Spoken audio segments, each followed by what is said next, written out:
Let me be clear. Life already fucking is hard with pain and sickness and economic and social issues. Why do we want to make it even harder with this nonsense? And we're given three gifts, and that's literally all we're given, man, is the gift of life. And if you don't think life is a gift, we need to talk. The gift of choice and the gift of death. Hey, everybody, and welcome back to the Mental Purpose Podcast. I'm your host, Ian Lobos, and our mission is to elevate, educate, empower, enrich, and evolve men to be on purpose. I've gotten a lot of questions about that. If you want to know what that means, because it's a big mission, if you want to know what that means and why I emphasize the be, hit me up on Instagram, at Mental Purpose Podcast. Literally, just DM me and say, hey, what does that mean? I got a really cool explanation, right? That's my mission. That's our vision. That's exactly what we're doing. That's our job. That's what we do. Right? And that's who we are. So today's episode is all about being legendary. Being legendary. Very operative, right? And creating legacy. Being legendary and creating legacy. My guest, Tommy Breedlove, we have so much fun on this episode. We are laughing from the first minute that we got on the phone with each other or on the call.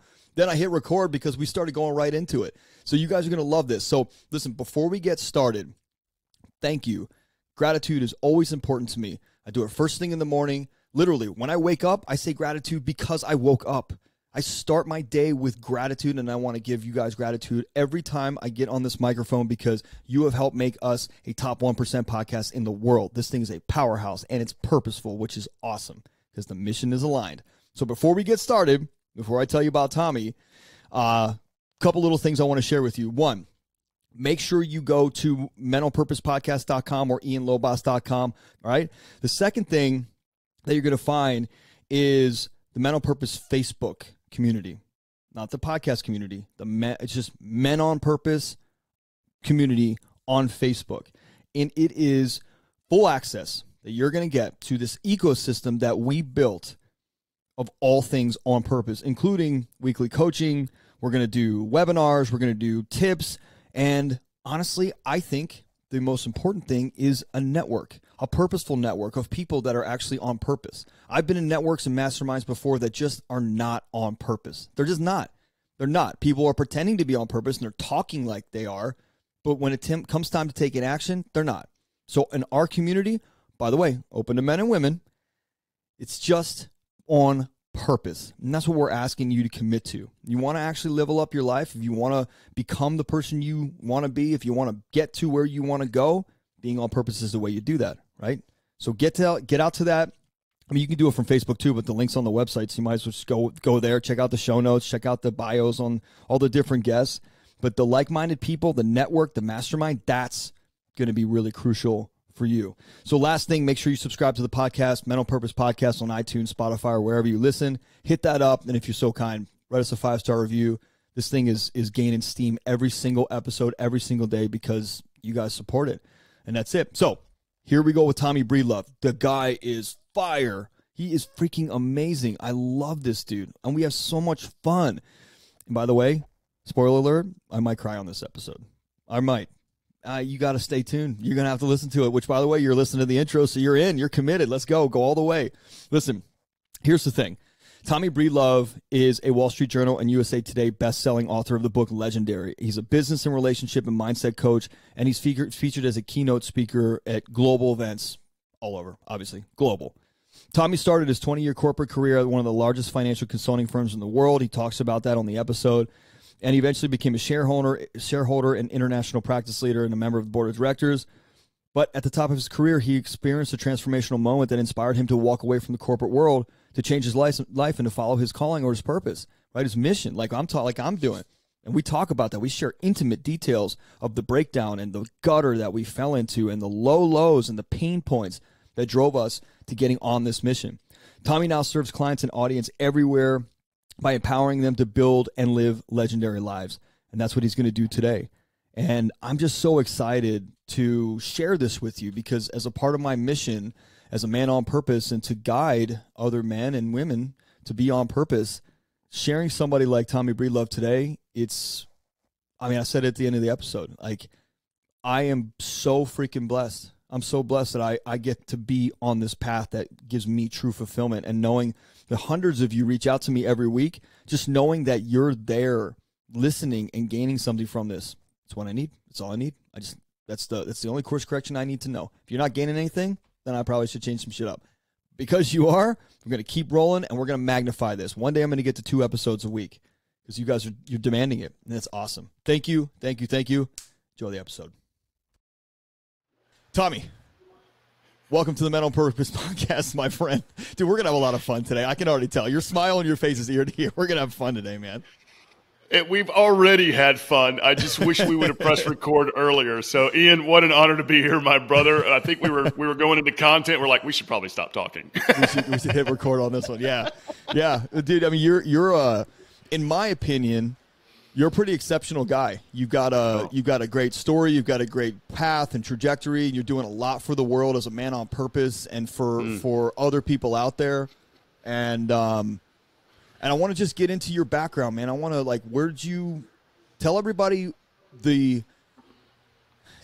shit you went through and how you got out of it to build the guy you are today, and then we're gonna just map from there. Ian, can I own something real quick though, man? Please. Because 10 years ago I would not have been able to receive that compliment. Yeah. Because I was a closed, non-feeling, didn't feel worthy dude. And so I've received everything you just said. So thank you for that, brother. I just want to own that because at the time of my life, I couldn't do it. I'll give you the real quick version because I want to make this more about the work as opposed to me. But I grew up south side of Atlanta, pretty difficult childhood. Suffered a lot of abuse and violence, especially inside the home and quite a bit outside the home too. And unfortunately for me, I became what I hated, and I became that violence and abuse. And instead of being the first person in my family to graduate college, and I was scheduled and had scholarships to certain colleges, I became what I hated and committed a violent crime when I was 18 years old. And rightfully so, I was looking at 7 years in prison. And that's tragic. And luckily, it was dropped to 2 heavy misdemeanors, but I was sentenced to 2 years and spent my 19th birthday incarcerated. So instead of going to college and getting out, I became everything that I didn't like. Yeah. Really cool story happened there, brother, is one of the first great men appeared in my life. And his name was Tony. He was an African-American gentleman, decided to step over racial lines and mentor me, hold me accountable, and he called me young blood. He said, young blood, you're not going to become a part of this system. And he was right. And through his help, through his guidance, I picked myself up. I went to work in a factory during the day operating a machine. Put myself through community college at night. And one of my most proud moments, and I didn't see it then, is I literally went from a jail cell to a company called Deloitte in 3 years. And Deloitte's a huge public accounting and financial consulting firm. Yeah. And being able to do that, I can own the pride of actually doing something great back then. And I'm going to fast forward a little bit, and then we're going to get into the meat. Sure. I thought if I just outworked, because I come from pretty humble beginnings, I thought if I made the money, success, power, corner office, shiny suit, fancy watch, pretty girl, that I was going to be happy and fulfilled, right? So that's what I shot for, and I got it. And I didn't stay at Deloitte. I was recruited to other firms, but at 36 years old, I'm not kidding, I have a corner office that was literally just obnoxiously big. The shiny suit, the cufflinks, the power, the money. I'd worked harder than everybody, and I didn't realize why I was scared, alone, miserable, but it came out in arrogance. It came out in bigger than life. It came out with a tough guy, important guy, and all that was nonsense. It was all just fake, trying to be that little boy who wanted to be seen, heard, loved, and valued. And when the money and power didn't fill me up, man, I literally turned to all of the dark things that men turn to hopefully feel valid. And it almost cost me my life, my marriage, and my firm. I literally woke up in a ditch in downtown Atlanta and said, you know what? I'm not going to die here. This is not going to be me. I'm going to figure out who I am. And that started me on my journey today. And I'll stop there, Ian. That's a little bit about my background, brother. Well, I got to dig in there, man. We got to dig in a little bit. Hell yeah, let's do it. I know somebody in their car or wherever they're listening is like, wait a minute, you went to jail at 19 and then you ended up at Deloitte, which, that's for anybody that doesn't know, it's a powerhouse firm. Powerhouse, international. Huge. How the hell did you do that? How did you, when they saw your resume, well, one, what did you do for them? Did you start in the mailroom? And two, when they saw your resume as a guy that was incarcerated, I know I talk to guys that have been incarcerated and they say, you know, my options are limited because I have that on my record. And how did you do that? And they're right. The true answer is I don't know. I think the right answer is this. A, I was very fortunate that my felonies were dropped to misdemeanors. Got it. Okay. I was B, fortunate that it was 1995 and 1996, and I just don't think they did any background search on me. And I'm just being honest. The truth is I don't know. But however, here's what I do know, is when I got to the University of Georgia, it was like going to Oz. I'd never seen a place of learning and happy people and kids driving BMWs. Man, I had a 91 Topaz with no hubcaps when I got there. But I knew it was an opportunity not to be in the factory and not to be in jail. And so I had a lot of fun, but I also worked my butt off. And I was one of the top people in my class. I was in every business fraternity and honors fraternity.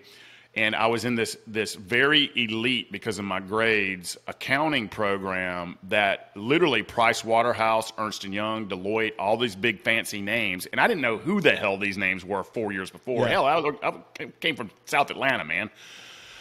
They all were like in a battle to recruit me because of how hard I worked in college. So I think that's how I got the job. And, you know, the Deloitte HR department's probably like, well, how the hell this guy slipped through? But yeah, so the truth is I don't know, but I think that's why. Yeah. And I started in the financial consulting and audit world. So I started, you know, it would have been a much better story if I started in the mailroom, by the way. It would. It's still a cool story, man.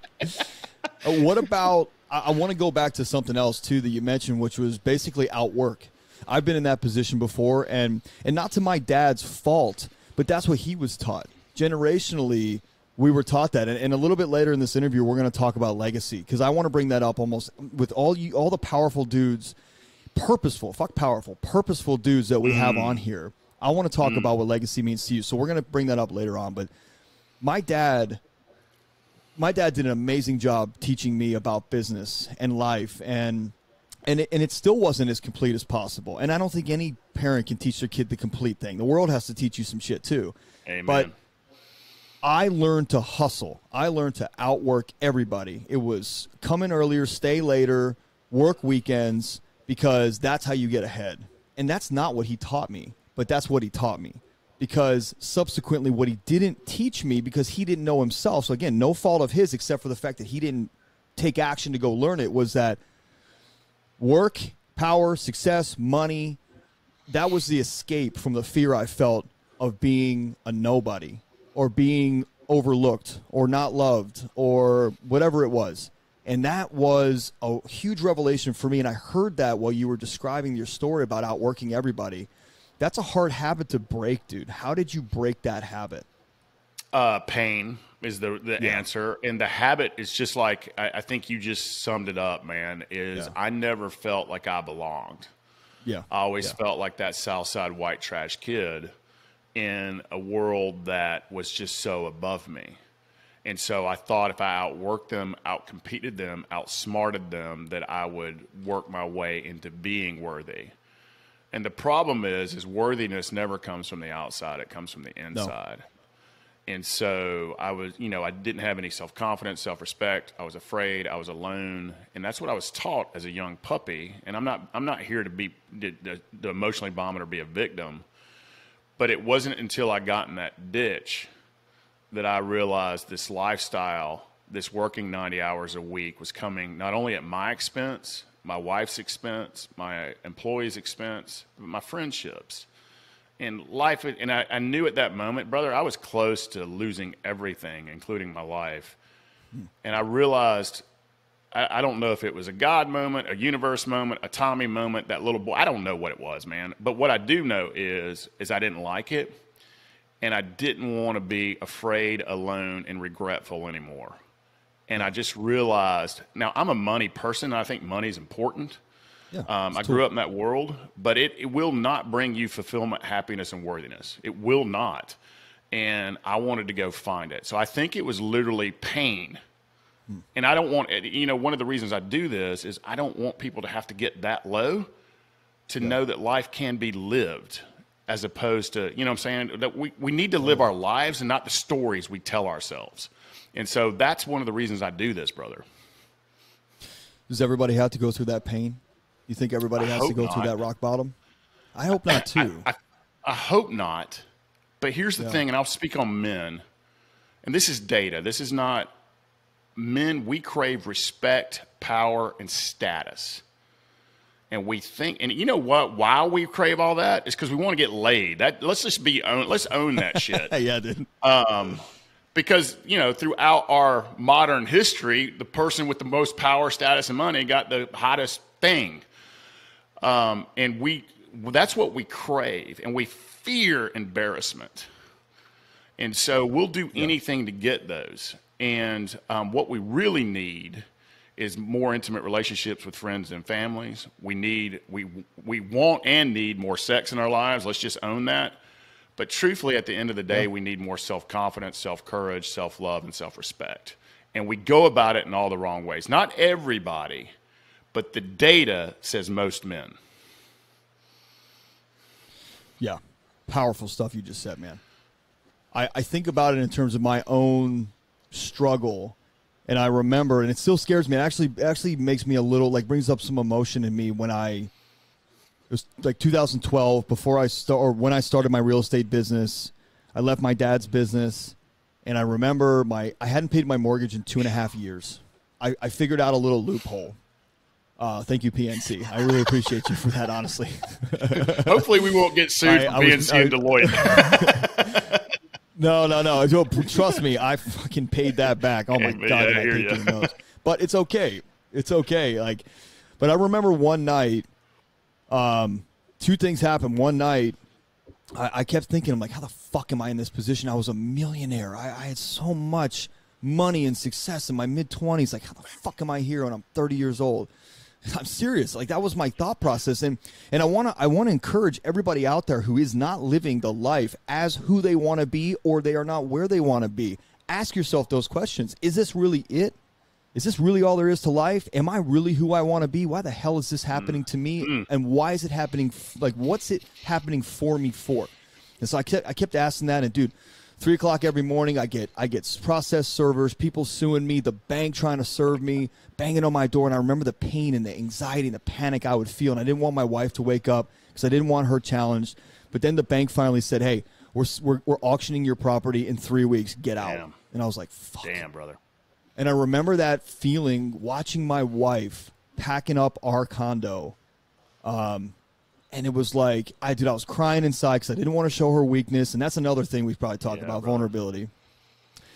And I remember looking at her and thinking at the time, I never want her to feel like this again. She was crying, and I was an asshole, a terroristic person, and so selfish and self-centered, not in a good way. And I remember saying to myself, she'll never feel like this again. I'll never fucking let her wonder where the next dollar's coming from. That drove me to build a 7-figure real estate business. But what I learned through that business was it wasn't the exterior. It wasn't the fact that I didn't want her to feel like that again. I never wanted to be that guy again that made her feel that way, that put her in that position and did not hold a space of support and compassion and service to her. Damn, that chokes me up. Yeah, about that. I mean, it's beautiful, though. Fuck. Yeah. I mean, how beautiful is that? I want it to be Sucks that you had to go through it to get there, but it's huge. beautiful.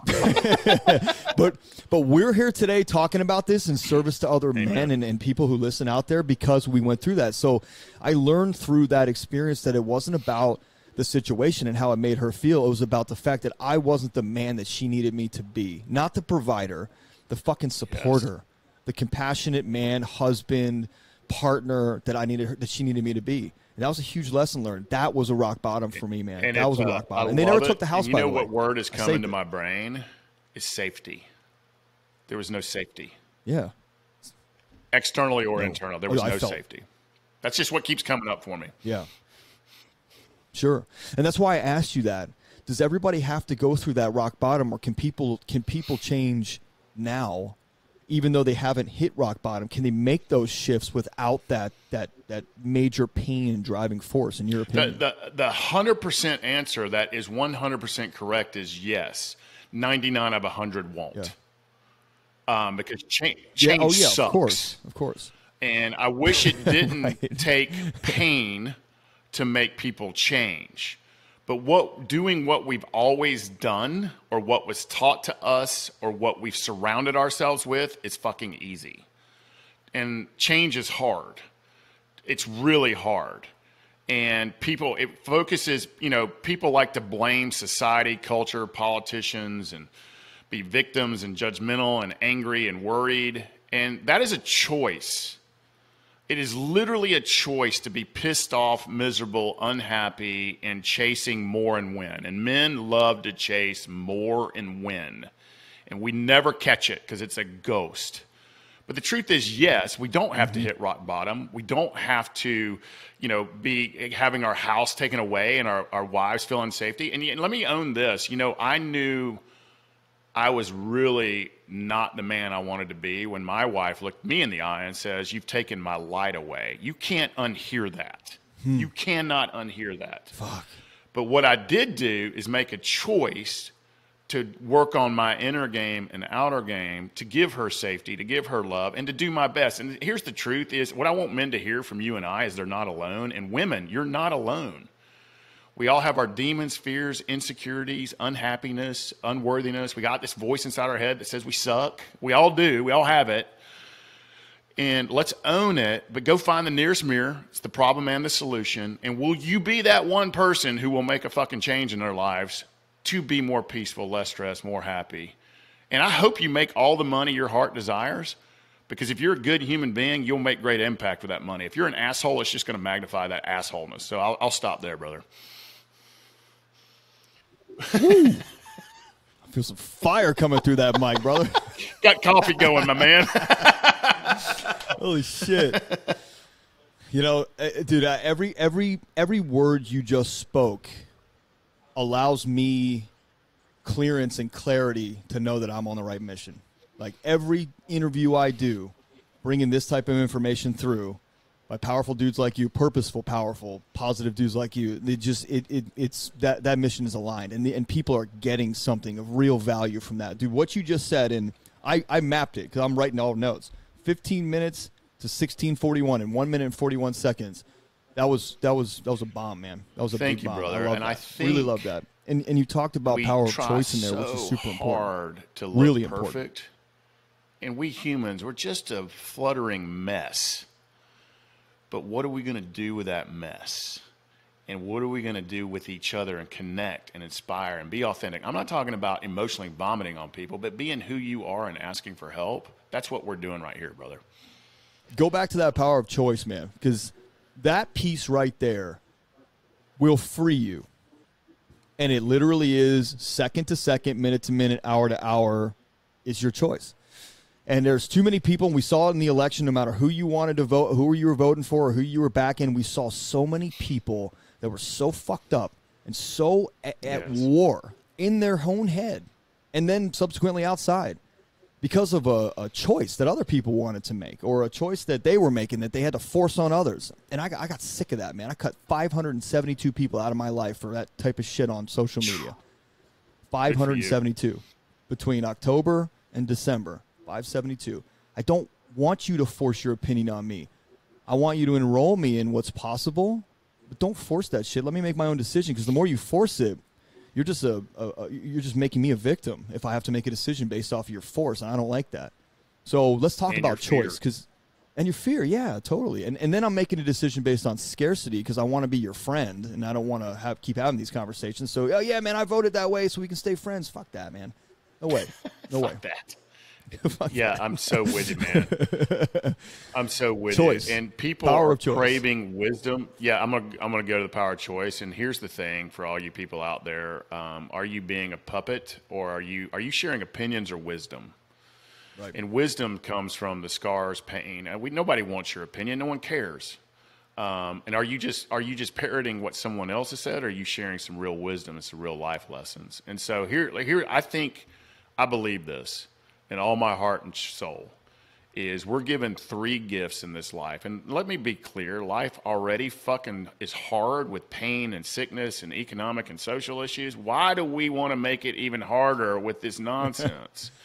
Yeah. And we're given three gifts. And that's literally all we're given, man, is the gift of life.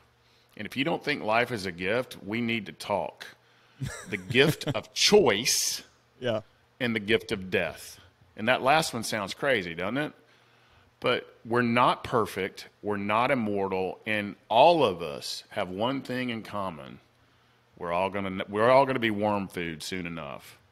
Yeah. And so let's talk about the gift of, and knowing we're not immortal and this life is preciously short, why are we gonna make it harder on ourselves, chasing winner more, or giving some negative opinion that we probably we're ignorant of anyway? So let's talk about choice. Yeah. Every moment of every day, especially the people listening to this podcast, there are societies out there where they limit the choice, but even the great Viktor Frankl, I don't know if you've read Man's Search for Meaning. Oh, yeah. It is one of the greatest books of all time. The whole thing is the gift of choice. And he was in the worst scenarios ever, and he chose to live it with dignity and integrity. How great is that? And you have a choice every single day to choose light or dark, happiness or fear, gossip or truth. I mean, these are just simple choices. And we've got to remind ourselves to choose the light over dark, choose wisdom over opinion, choose love over fear. It's just a simple choice to make this life livable, because it's not if life happens, it's when. And why do we need to make it hard on ourselves? Because we don't. It's the best it's ever been. Literally in the history of humankind, it's the best it's ever been. You're right. So it's really one of the, it's use the gift, whether you call it God, universe, whatever you want to call it, soul, spirit, karma, yin, yang, I don't care what you call it, but it is a gift. Choose to live your life and not that story you've been told. Yeah, absolutely. And there's another direction I want to take this. And I wrote something down while you were talking, but I want to take this in a different direction, because when you talk about story, I did a Facebook Live, by the time this comes out, it'll be a couple months ago, about the power of story. When I bought this podcast, I told myself a story that I don't know if anybody's going to want to hear from me. I don't know if anybody's going to trust my knowledge or my experience or expertise or me as a coach. And who the fuck wants to hear from me? Who am I? Same bullshit we all face, right? Same stuff. And then I started to tell myself, no, dude, this is a story. This is a total made-up meaning that I'm creating right now in the ether. That's just not real. It's in my brain based on my traumas and conditions and past programming from shitty school. And I went to some good schools, but they're programming. That's fine. That's all right. That's their thing. Always. But you said something about making meaning, right, and telling yourself these stories. And I want to dive into that for a second, because that's something that people need to hear every single episode, is that it is your choice. I love how you put that, man. Life, choice, and death. Death is the release of the pain, and that's why, don't take that for granted. Death is the release of the pain that you're probably feeling for most of your life, dealing with your stories, your choices you're making, and the meaning you're making of shit. Just talk about that for a second. So the choices are yours. We know that. It's your power. Nobody can make you do anything. It's all on you. And the meaning that you make up around the shit that happens to you, that is your choice too. It's 100% on you. Yeah, so good, Ian. Here's the sad part, but I'm going to give you the good and the bad. The sad part, and including the two men on this podcast, is the story we tell ourselves is mostly a lie.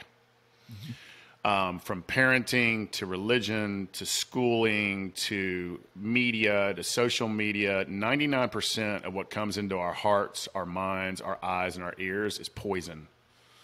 It's like literally drinking poison all day long.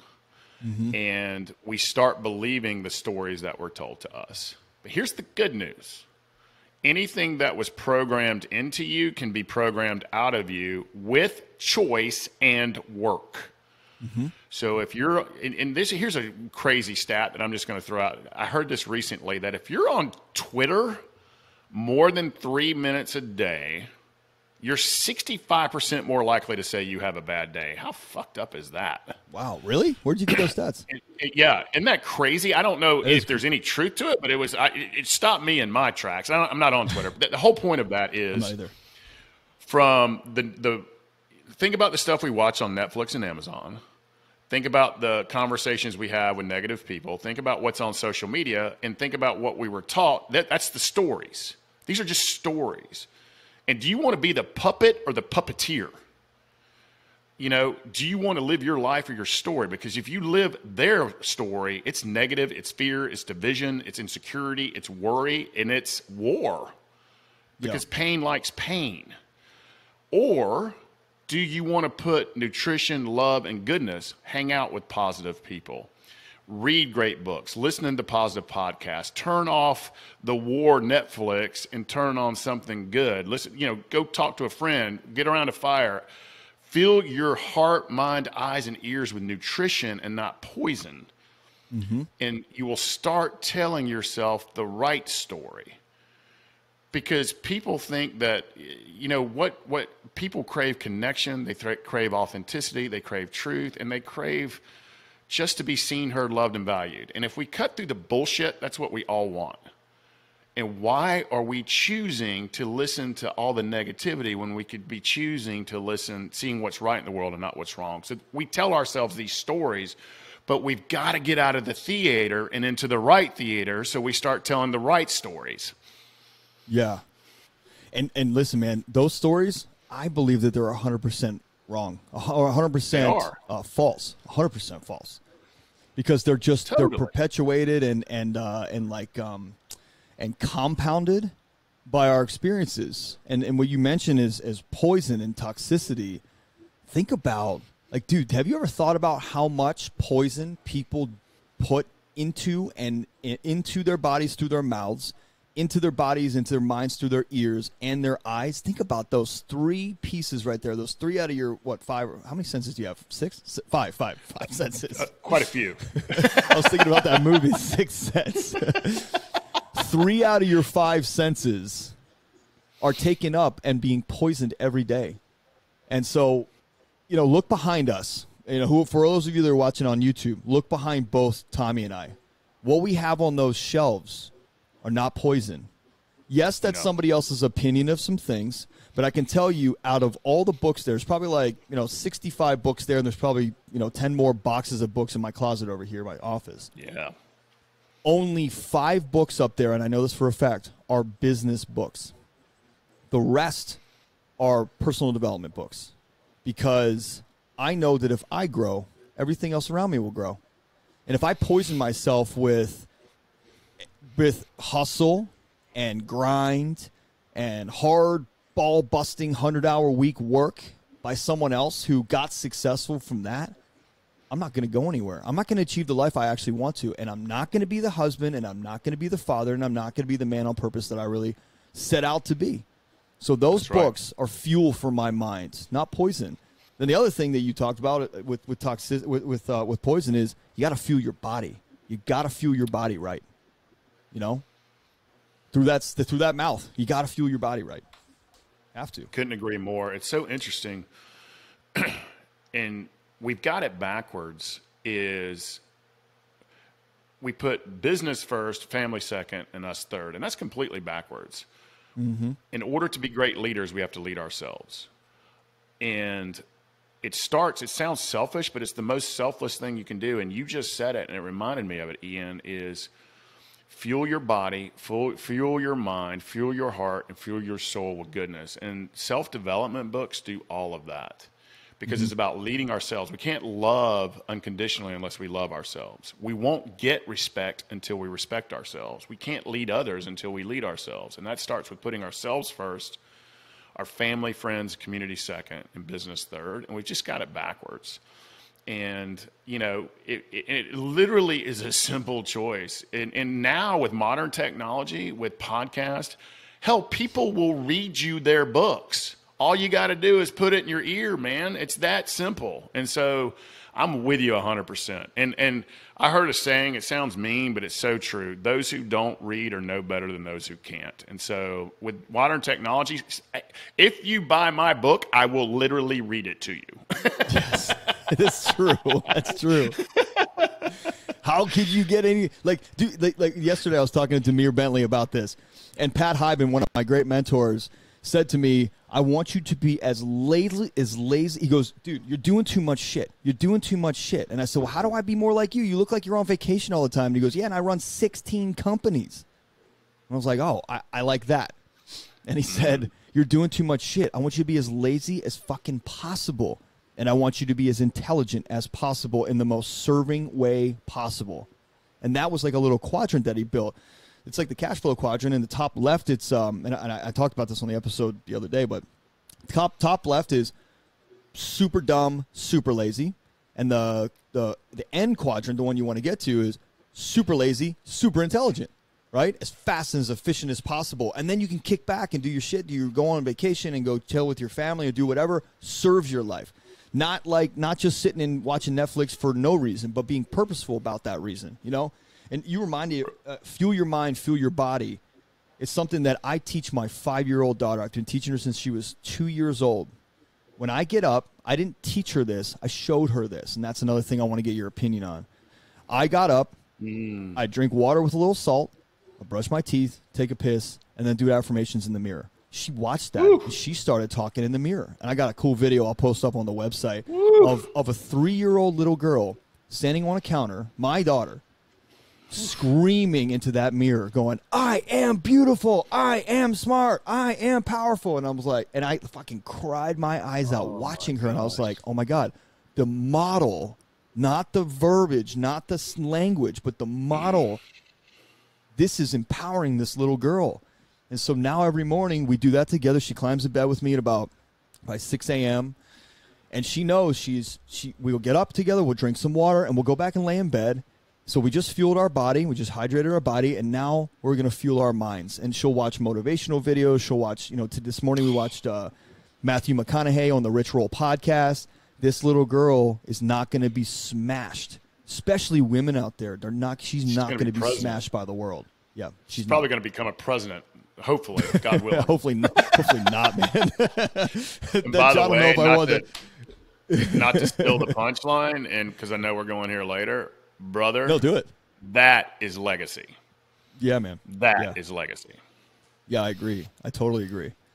So the question is, what can people do to just start taking some small steps now? Because we got guys listening and more women listening to this podcast than men, by the way. But we got women and men listening to this podcast who are at the beginning of their journey, who maybe hit rock bottom, and they made a choice today to pick up and push play on this podcast. And that's literally as simple as it can be, right? That's what you were describing.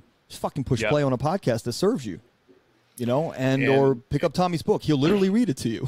I will literally read it to you on Audible. Yes. So I'm going to give you 2 to-dos. And, what's great is women and men, we like to think we're really different, but we're not. We all want to be seen, heard, loved, valued, and free. That's literally what we want. We just go about it in all the wrong ways. So that's right. Fine. Let's just own that. Right.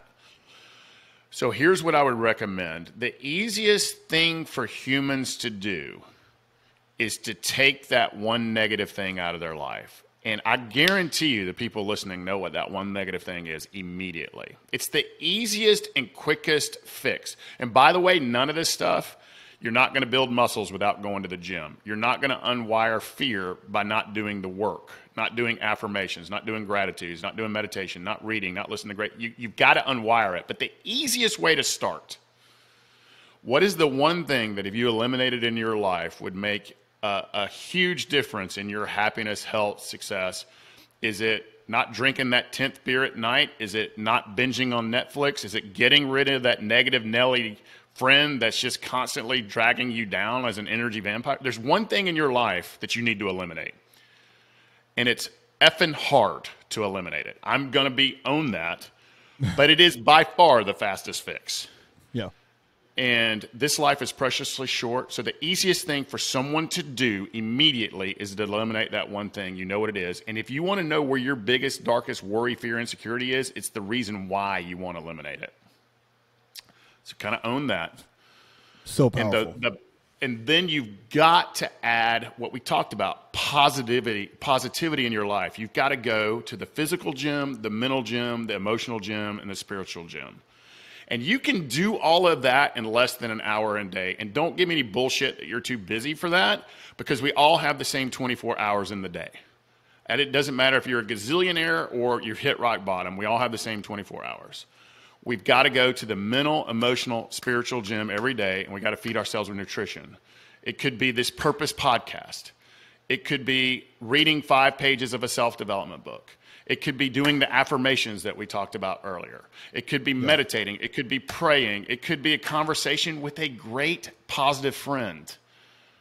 But we've got to go to the physical, mental, emotional, because we've got to love ourselves. We've got to respect ourselves. We've got to honor ourselves. We got to lead ourselves. We have to put ourselves purpose. So take away the one negative and add an hour a day of positivity into your life, because we're going to get the negative no matter what we do. It's coming.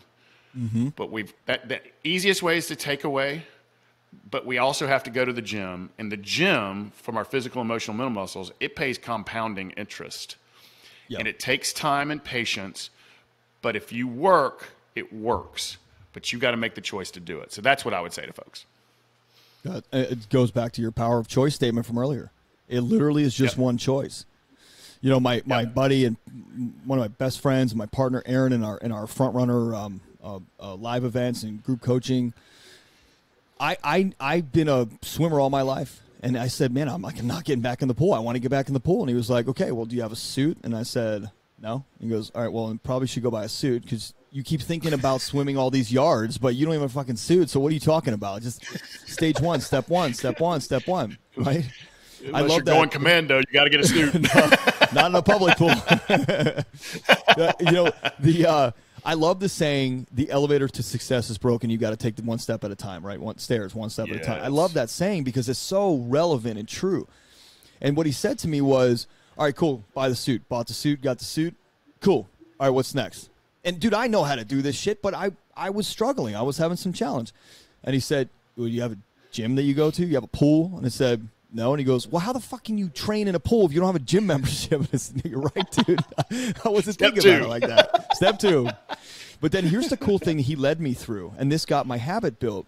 And I've been almost a professional swimmer my whole life almost, is that I was thinking about the pain of swimming 3,000, 2,000 yards a day. But what I wasn't thinking about was the foundation build of the habit of just getting a gym membership and driving to the gym and creating that habit. So what he had me do was get the gym membership, drive to the gym, park, and then leave. Then the next day or next 3 days, it was drive to the gym, go check in, and leave. That was it. Swipe your card and walk out. It was weird. Then the next phase was go to the gym, check in, go to the locker room, get changed into your Speedo, then get rechanged in your street clothes and get the fuck out for 3 days. Then go change, dip your feet in the water, and then leave. And, dude, by that time, my body was so used to the habit and the motion that I dipped my feet in the water the second day, and I'm like, fuck this, man, get in the water. And I got in the water and swam 1,000 yards. And awesome. It's that stage up that you're talking about. Like, just make a choice to go to the gym. Like, you don't even have to do pump workouts. You just ride a bike for 30 minutes and listen to a podcast. You did 2 for the price of 1, basically. You know, you get your mental and your physical gym, and probably your emotional at that point too. Because if you're listening to something like this, or your audiobook is, there are things, if you're paying attention, there are things in there that are gonna knock you on your head fast, like a boot to your face, and you're gonna be like, whoa, that's the 5th time I've heard that. I need to pay attention. I'm gonna rewind that. And how can you not do that? Why do people not do that? Why do people complain about shit and not do anything about it? I think it's fear, and it's easy. Yeah. And if we get told 24 hours a day on our social media and the effed up news that we have that you're a victim, you're a victim, you're a victim, you're a victim. I don't care if you're right or left. I really do not care. Both sides are telling you you're a victim. You start believing that shit, and that's a story, and you're the puppet, not the puppeteer. Yeah. And so if you turn that off and participate in your own rescue, go look in the mirror, it's your problem and your solution, and make the choice to do something about it, that's on you. You're not a victim. There's no person on a white horse. Politicians just want to get reelected. They don't give two flying shits about you. True. And go participate in your own rescue, because this is a one short life. And here's what I do. That was genius. If it was a business partner, a coach, or a friend. And by the way, I'm in the coaching business, and guess what I have? Coaches. I run masterminds. Yes. Guess what I'm in? Masterminds. Because I want to know my blind spots. I want to be helped. I'm a mess. I'm a mess, and I work on it every single day. But here's what helps me, by the way. Here's what helps me is I've thankfully been able to attract a lot of great people into our business and life. And I think it's because of the work, right? I really think when we do this work, we vibrate energetically differently, and we attract those type of people into our lives. But my team, our team, loves this work as much as I do. And I don't want my routines, my gratitudes, my affirmations, my prayers, my readings, my meditations, I don't want it to feel mechanical to me, because I'm an FU rules guy. I get my team like, hey, I'm a little stressed. You want to meditate? And they're like, yes. And I'm like, hey, let's write some gratitudes on the wall. Let's do a reading together. I bring the community in with me so I can do it, and I do it throughout the day, which helps me recenter too. So that's something that helps me too. So but fear, laziness, and easiness. And we're being taught that we're victims. We're being taught to not like Bill across the street because Bill voted differently than me. But I'm like, shit, 5 days ago, I really liked having a beer with Bill. And now you're telling me to hate Bill because he likes a different politics. That's nonsense. That's a story. And so it's all about choices and turning that stuff off and getting in the right arena.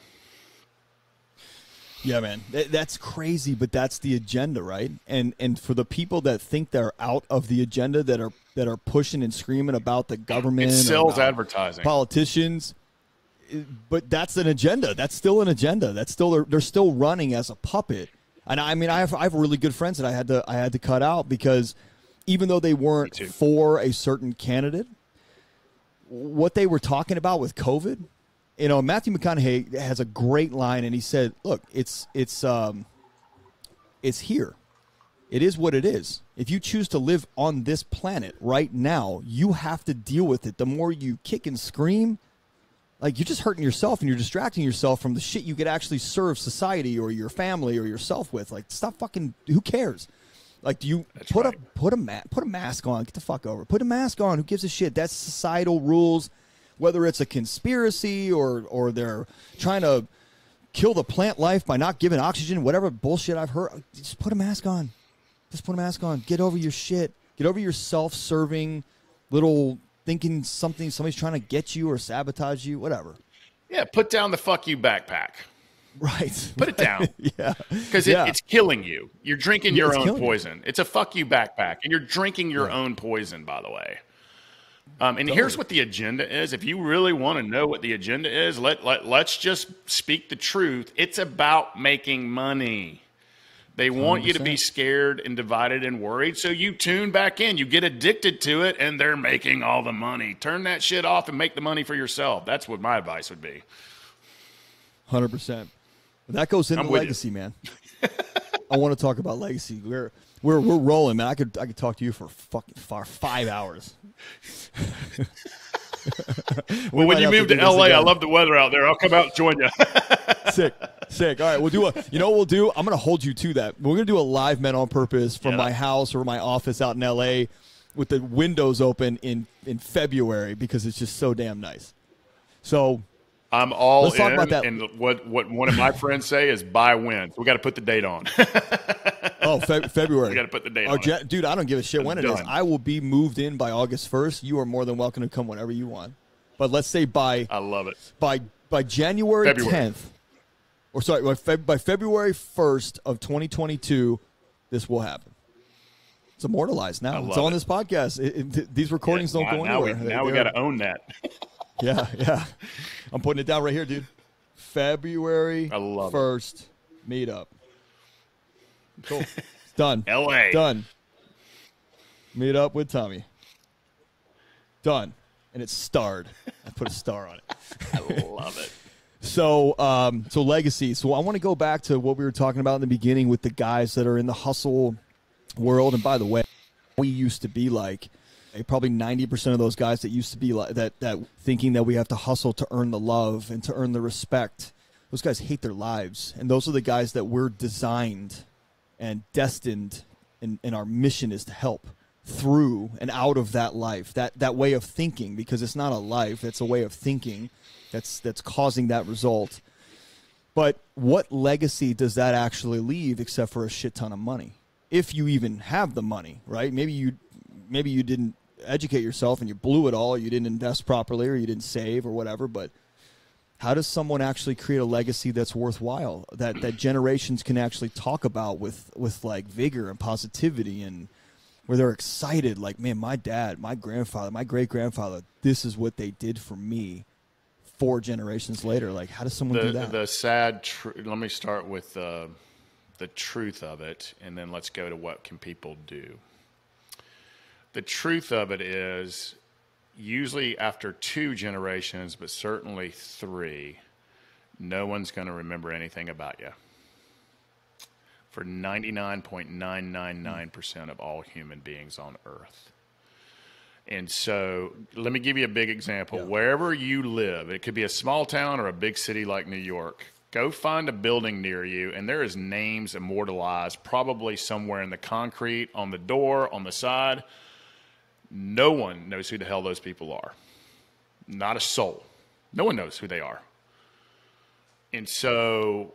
And by the way, a fortunate and unfortunate thing about my practice is I happen to deal with some legacy wealth clients, and that usually leaves more scars than it does goodness. And so it's a big pressure. It's a ghost. It's really an issue. So that's the bad news. The good news is, and I see purpose on your shirt. The good news is this, is every single human being on earth has a purpose. And it's and it changes during the seasons of our lives, but we need to use that purpose to leave this beautiful planet, our fellow humans, and those who love us better than we found them. It is literally that damn simple. And here's another problem, is we need to break the chain. And it's an unconscious chain of all of the stories that we've been told from our parents and our grandparents and our news. And so here's what legacy is. Legacy is breaking the chain and not believing that bullshit that you were taught, or not carrying on that negative habit or the things that were, breaking that and going from darkness to light. So that's legacy.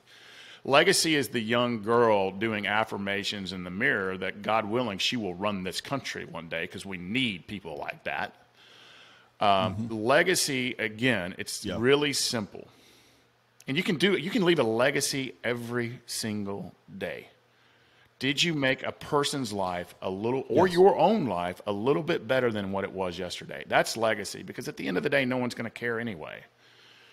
But you can make, it's the raindrops turning into oceans. It's the butterfly effect. The butterfly flaps its wings and it turns into a hurricane. If your purpose can be micro or macro, it's just making yourself or someone else's life a little bit better, a little happier, a little more joy, a little lightening up. That's what legacy is. That's the truth. Beautifully said. Just taking some notes, man. Beautifully said. I want to make sure that every little bomb you drop here, I've got the timestamp so my crew can make little snippets and publicize that shit everywhere. Because that was powerful. That was really powerful, and it's so true. Because you have to think about more than just yourself. You got to think about more than just yourself. And you can leave a legacy of money, and that's fine. But like you said, are those people really going to have more problems because you left them with a shit ton of money and you you weren't the dad or the mentor or the uncle or whatever, and you just, hey, here's $2 million, like, do your thing, and you think that that will make them happy, but all you're really doing is perpetuating your own misery that you just lived with for however long you were on the planet. And the shit you had to do and the sacrifices you had to make, not in a good way, by the way. The sacrifices on the other side of the coin, which are the time with family, the time spent on yourself, being selfish, the time at the gym, or the time reading and learning how to do something at a higher level or a more evolved level on purpose. I keep thinking about that because, man, that shit was drilled into me. The real estate company that I used to work with, and nothing against them, they were instrumental in my growth and development of me as a human. But they pitched wealth, create generational wealth and legacy through your real estate business, through your sales. And I hated that shit because I hated having to keep selling, to keep banking money for my kids to one day enjoy. And I'm like, that can't be right. That can't be right. There's got to be an agenda in there. And my dad was like, well, of course there's an agenda in there. They make money off of you. It's the root of all of it. The agenda is always money. Yeah. Totally. So I want to wrap up because this has been exciting, and we are going to meet before February 1st. That is a fact. But I want to wrap up with your book, man. Legendary. Like I want to talk a little bit about I want to talk a little bit about that and what it means to be legendary. And then obviously let's end on where people find you and how they can get a hold of you and hear more about you and all that shit. Super grateful that Legendary has become a Wall Street Journal and USA Today bestseller. Not because, if I sell 1 million books, the money I'll make off of that, I might be able to buy you a Starbucks coffee. So it's not about the money part of that. That's just the truth of the publishing industry. Welcome to that. Here's why I chose the title Legendary. If Tommy Breedlove said he's legendary, Ian, you'd laugh me out of the room. I mean, let's just be frank. But we talked about legacy, right? Legendary and legacy are two different things. Think about Gandhi and Martin Luther King, legends, right? They left this world, but it doesn't have to be about that macro fame. I think all of us have the ability to work at building a legendary life. And the reason I put legendary, it's so aspirational and it seems so out there. But what if we work our ass off to get there? And so it covers all facets of life. How do we reconquer our time? How do we live life with purpose? How do we build towards financial freedom? So the book starts the journey, and it's fun, easily readable. Again, I will read it to you if my Southern accent doesn't bother you. But the book takes you through an easy journey of giving you what you want: more time, more money, a bigger network, more freedom, and then it takes a big turn and gives you what you need: more control of your mindset, your habits, unconditional love for yourself, more intimate relationships with your friends and families, understanding the power of choice and living the good life. So God willing, and it's simple, it's fun, it's a good read, and it's actionable. So many books seem it's actionable, and I think that's why it's done so well. Yeah. So at the end, we talked about legacy, that God willing, our friends, our family, our network, our communities will say that human lived a legendary life and he made a legacy of love, goodness, and support. So that's what the book Legendary is all about. So thank you for letting me share that. Of course. Yeah, man, that's beautifully said.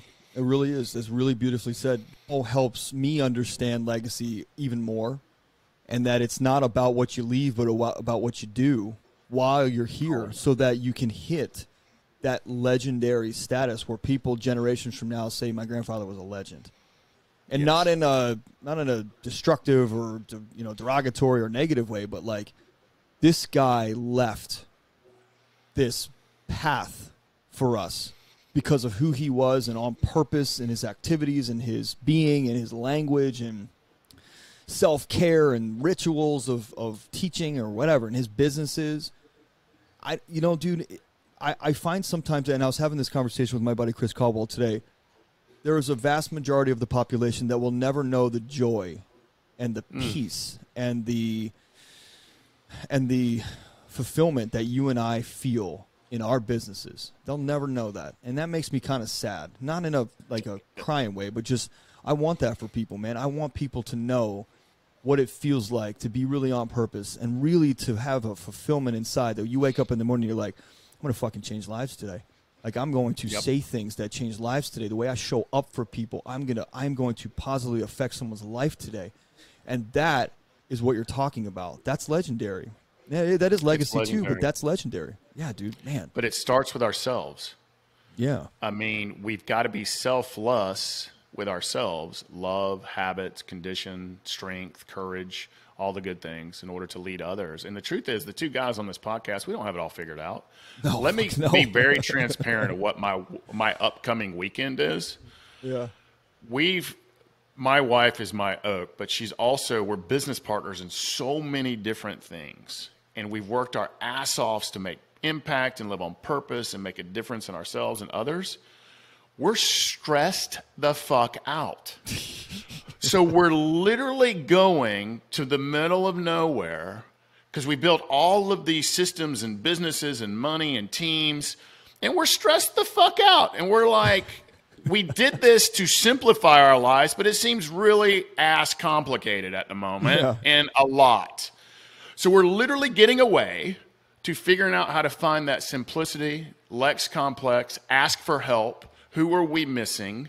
Who can we impact? But it starts because we're stressed out, so we're not living our truth at the moment. Yeah. Life is complicated for us at the moment. And how do we simplify? So I don't have it all figured out, but we work our ass off, and we're making the choice to go away and to figure this shit out. And that is what life's all about. Yeah. We're ending on that note, buddy. We got to. We're going to go another hour.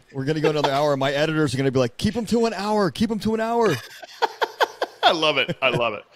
Dude, this has been an honor, a pleasure. It's like I said, I love knowing that there are other men out there that I can model because I don't have it all figured out. I might be somewhat of an expert, but to a guy like you who's got more time on task, I'm modeling after you. I don't model after what people have or what they do. I model after who people are. And I want to tell you listeners, rewind that and listen to it. Tommy and I both do the same thing. We do not model after what people do or what they have. We model after who people are. And I model after you because of who you are, the man you are, the husband, the coach, the trainer, the man on purpose that you are for the world. I honor you, man. And I'm honored that you were on here spending an hour of your day with us to share wisdom and your legend.